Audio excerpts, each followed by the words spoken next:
गणपतये त्वमेव प्रत्यक्षं तत्त्वमसि त्वमेव केवलं कर्तासि त्वमेव केवलं धर्तासि।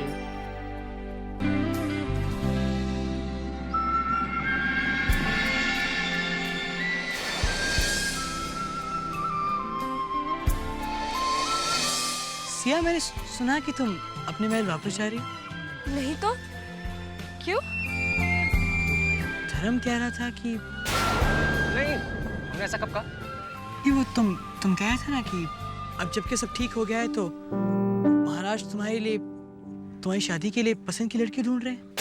या नहीं, नहीं, अरे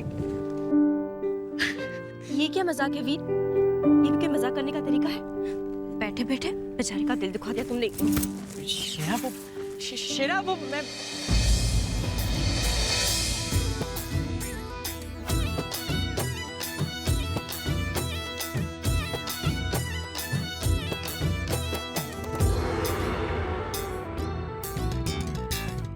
वीर,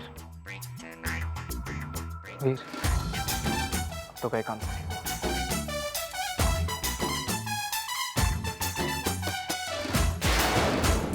हम तो इन दोनों के बारे में भूल ही गए थे।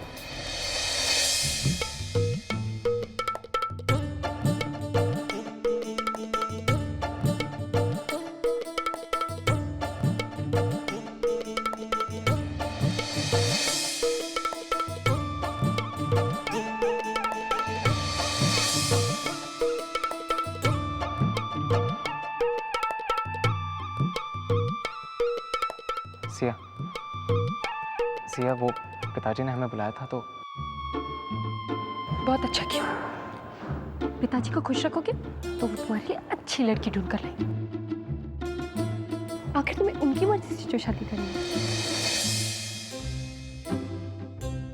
वो पूजा का मुहूर्त निकला जा रहा था और सब लोग यहाँ हमारा इंतजार भी कर रहे थे, तो इसलिए मैंने सोचा कि थोड़ा भोजन के बाद राज्याभिषेक की रस्म फिर से की जाएगी।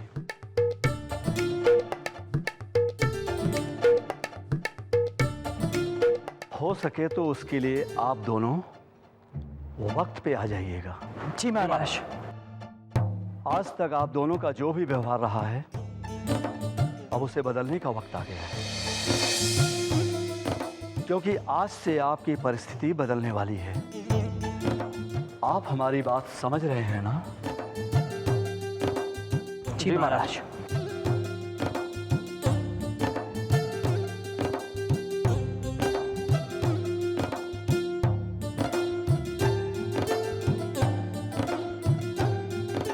अब मैं शीशे सिया, हम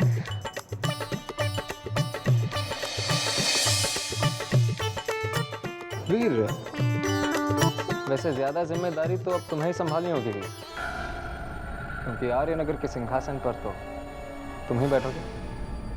फिर वही बात था, हम इस बारे में पहले भी बात कर चुके हैं। याद है ना पिछली बार क्या हुआ था? ये लड़ाई तो हम जीत करेंगे, बस तुम अपना ख्याल रखना, क्योंकि आज नहीं हमें हमारा कोई भाई या कोई दोस्त दिखाई देगा, हमें सिर्फ हमारा सिंहासन दिखाई देगा।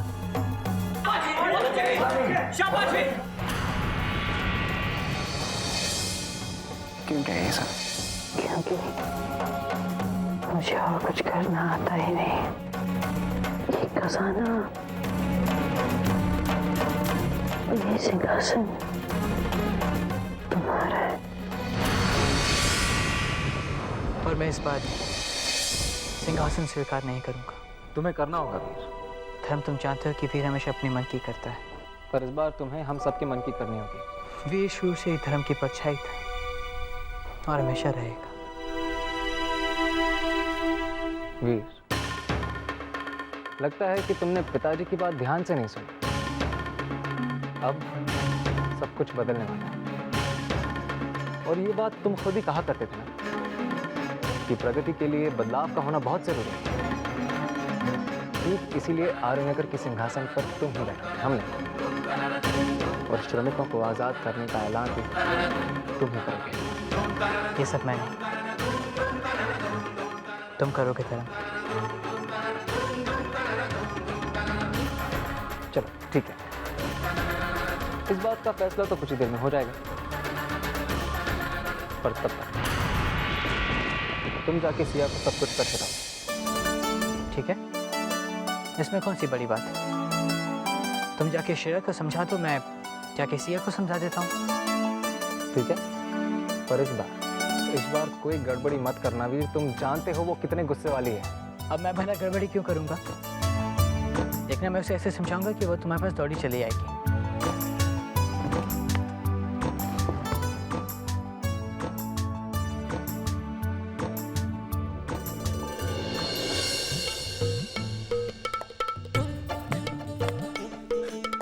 अब अगर वीर यहाँ होता ना तो शेरा उसे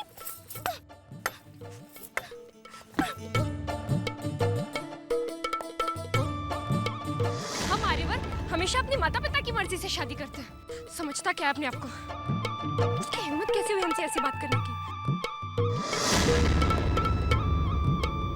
अरे तुम अपना गुस्सा इस पर क्यों निकाल रहे हो? तुम्हें तकलीफ हुई तो ठीक है, जाओ और अपने उस भाई को यहाँ लेकर आओ, फिर शेरा अपना सारा गुस्सा सीधा उसी पर निकाल देगी। शेरा, हमें ऐसा लगता है कि हमारे भाई को पहचानने में तुमसे थोड़ी सी गलती होगी। उस पर भला कोई गुस्सा कैसे हो सकता है? अब उसका पक्ष लेने की कोई जरूरत नहीं है।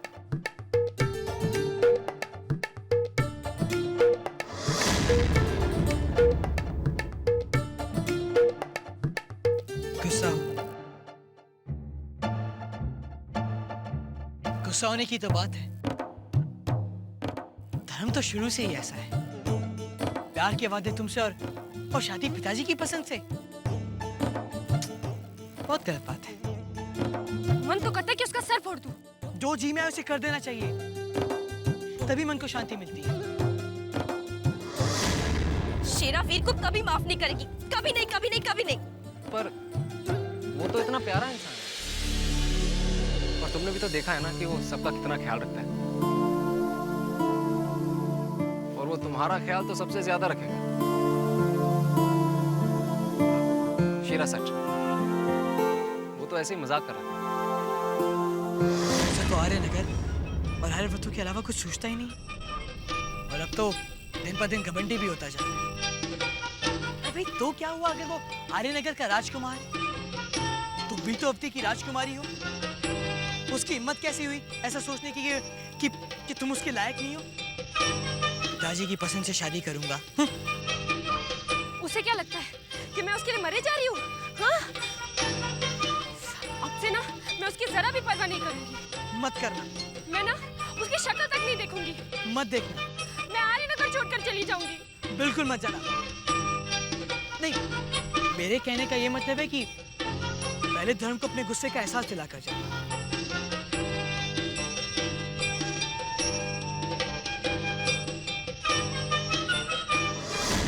तुम ठीक कह रहे हो। वो मजाक में कुछ भी बोल देता है। तो तुमने उसे माफ कर दिया? चलो फिर चलकर उसी से सुलह कर लो।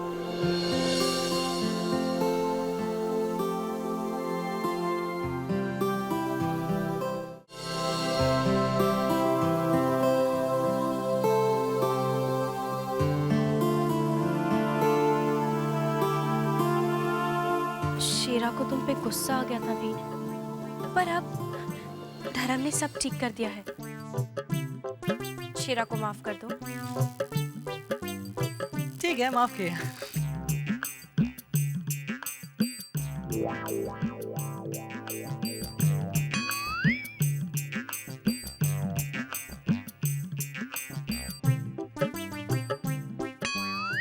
अब और क्या सुनाने आए हो मुझे? इससे पहले मैं ही सुना देती हूँ। तुम्हें ना मेरी परवाह है और ना ही मेरे प्यार की। सिर्फ आर्यनगर और आर्यवर्त, यही भरा हुआ है तुम्हारे दिमाग में। ये तो अच्छा हुआ कि वीर ने उसने मेरी आंखें खोल दी। मैं जा रही हूँ। अरे सिया, अब हम तुम्हें जिंदा नहीं छोड़ेंगे। रुको भी। हमने ऐसे कहा था क्या? चिंता मत करो, ये सब वीर की बनाई हुई कहानी थी। वो सिर्फ तुम्हें और धर्म को चिढ़ाना चाहता है। देखो वीर,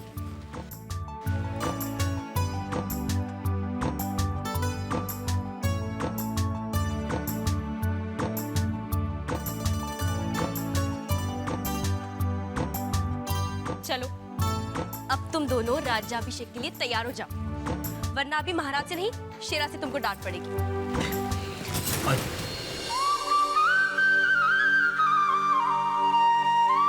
मुझे माफ कर दीजिए भाभी, मैं तो बस ऐसे ही मजाक कर रहा था। दरअसल धर्म से अच्छे इस दुनिया में और कोई नहीं। अब चलिए आप भी इसे माफ कर दीजिए।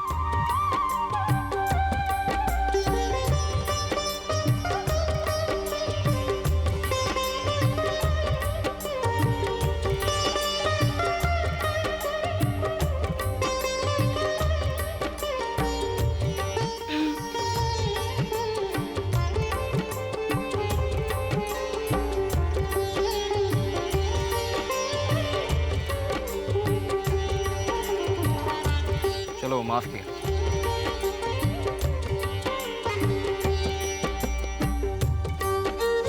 अच्छा अब जल्दी चलो, राज्याभिषेक के लिए तैयार होना। धर्म, क्या वीर सच में आर्यनगर का महाराज बनने वाला है? लगता है धर्म ने तुम्हें कुछ ज्यादा ही बता दिया। क्यों? क्या गलत काम है? इस सिंहासन पर तुम ही बैठोगे वीर। कभी नहीं धर्म। चलो, इस बात का फैसला तो कुछ ही देर में हो जाएगा।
आज भी हमें याद है वो दिन जब हमने कहा था कि धर्म और वीर को कोई अलग नहीं कर पाएगा। लोग इन्हें एक ही नाम से बुलाएंगे। हम जानते हैं आप सब आर्यनगर के महाराज का नाम सुनने की प्रतीक्षा कर रहे हैं। जिन दो भाइयों के नाम स्वयं भगवान ने जोड़ दिए हों, उन्हें भला हम कैसे अलग कर सकते हैं? इसलिए हमने फैसला किया है कि आर्यनगर के महाराज होंगे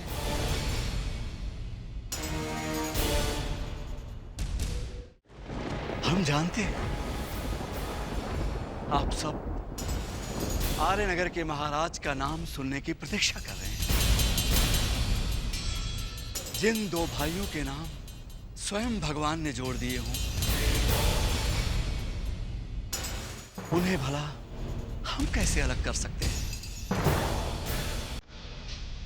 इसलिए हमने फैसला किया है, आर्यनगर के महाराज होंगे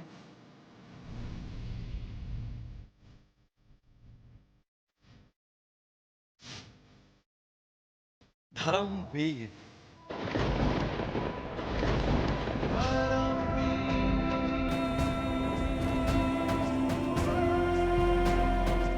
धर्मवीर साथ मिलकर आर्यनगर पर राज करेंगे।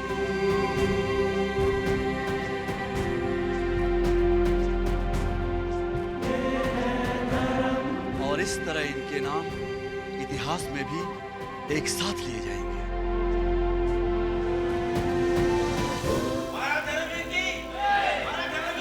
जय जय जय।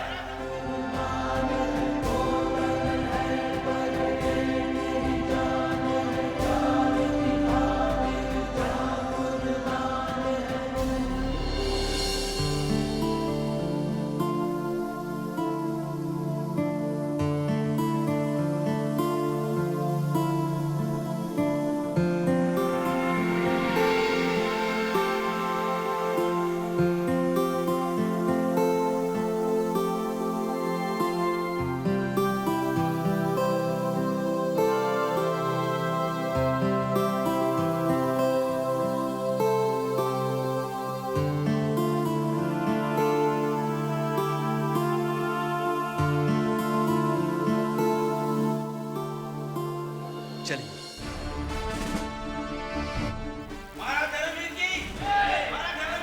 जय जय जय।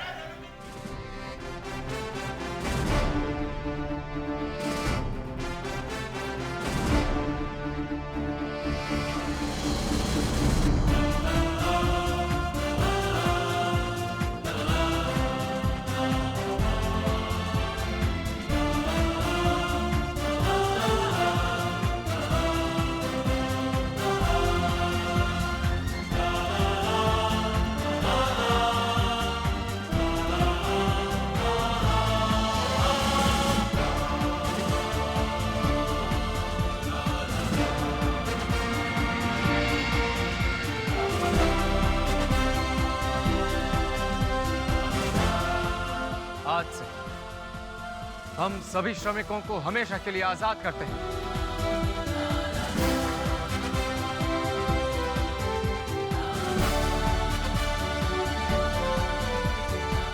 और आज से आर्यनगर में ना ही कोई आर्यवर्त और ना ही कोई श्रमिक कहलाएगा। और आज से हम सब बस एक दूसरे को भाई कहकर बुलाएंगे।